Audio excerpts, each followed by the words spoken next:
one of the things that when we're talking about these types of conferences in particular, they are research driven. They are research based. And uh, a lot of us, including the people who are on this panel here, have participated as persons living with various diseases alongside researchers as equal parts of the research project and often called patient research partner. There's other terminology for it, but what it essentially means is we are not there as participants in the research as the end person. We are actively participating in various elements of the research. A few years ago, Carice was part of a project that AI Arthritis did where we were doing the interviews we were the patients interviewing the researchers. And we were trying in that project to sort of flip the script. And I ended up becoming certified as a focus group moderator. Carice ended up doing focus groups. We had several other patients leading these focus groups with researchers as our advisors.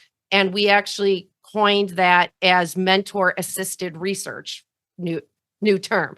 And so in saying that, we know that it's important that we are present at these types of conferences because we are included as part of the project and the process. And it has become a little frustrating because we don't always have our seat at the table or our equal piece of that participation. And I'll extend it just to patient organizations as well. We kind of is this umbrella over that involved patients have also struggled. So there is an identity issue there where we're trying to prove ourselves as groups that lead research.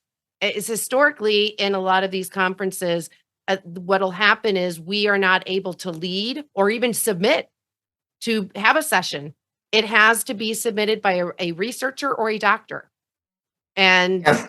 and that becomes very frustrating. I can say that patient organization, AI Arthritis, we are going to be part of leading a session this year at the ACR, but it's very groundbreaking because we're not researchers, we're not doctors. And funny story, I flipped over the email to everyone this morning because they're having trouble registering me as faculty speaker because I'm not a doctor, I'm not a researcher. They don't know how to fit me in. So clearly it's a new thing. So I'm going to turn it back over, Estella or Carice, if you wanted to add anything else to that, knowing we're going to 360 off into another conversation on this topic and let other people weigh in as well. Yes, I think patients are equal stakeholders. So being included from the beginning of, when something's being thought of like a clinical trial participation, I think why not include the patient's voice and our perspectives, our lived experiences as an equal stakeholder. And I think that's one of the things that a lot of people may not see us as because they used to see the patient involved only as a participant, right? And I think that's where the shift needs to start is being looked at as an equal stakeholder and being able to be heard and allow the opportunity to provide our perspective. Because at the end of the day, the goal with all of this is to have better healthcare outcomes, right? For patients. So if we're looking for better patient healthcare outcomes, why not include the patient that can share with us how we can get to our goal, right? So I think that's so important, and not everyone has these titles. And Tiffany, you have been leading the road for a lot of other patients to be able to learn more and to be looked at as, equal stakeholders.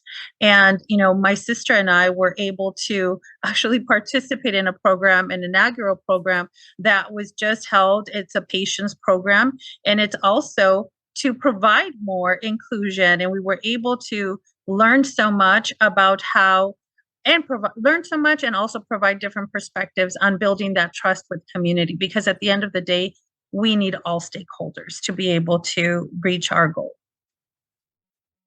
I fully and wholeheartedly agree with everything you just said. um, it's so important to elevate ourselves automatically to that position, and not shy away from it, because the more we show that we believe it, the more normal it will become. I also want to mention that in um, I guess justice frameworks, like, the central focus is on centering those most impacted. And we are the patients, and we are the most impacted by the research, by the what trickles down from the research. And a huge part of what it means to center those most impacted is to let them lead and have them at the table fully as equal stakeholders. And that's a big part of this inclusion aspect that we're talking about. It's not about including us and letting us attend, it's beyond that.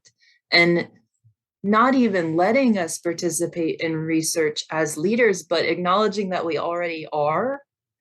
I mean, we have a huge portion of the leadership of the Room COVID Alliance that started in 2020 is patients, and they have led research. They are on papers and journal articles. They are a huge bridge between the work that the whole organization is doing, that they are helping to lead, and the results, because they have access to the patients. They know what the patients need because they experience it themselves. So just building off what Estella said, we are equal stakeholders already.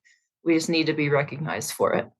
Yes, and I think that goes kind of hand in hand with the whole equity issue too, right? So it's not just about being included, but when you're looking at, research, it's health equity research that we're looking for, right? So let's eliminate those inequities, and let's start embracing and looking at all stakeholders and empowering them to contribute. Again, including all populations, diverse populations in general.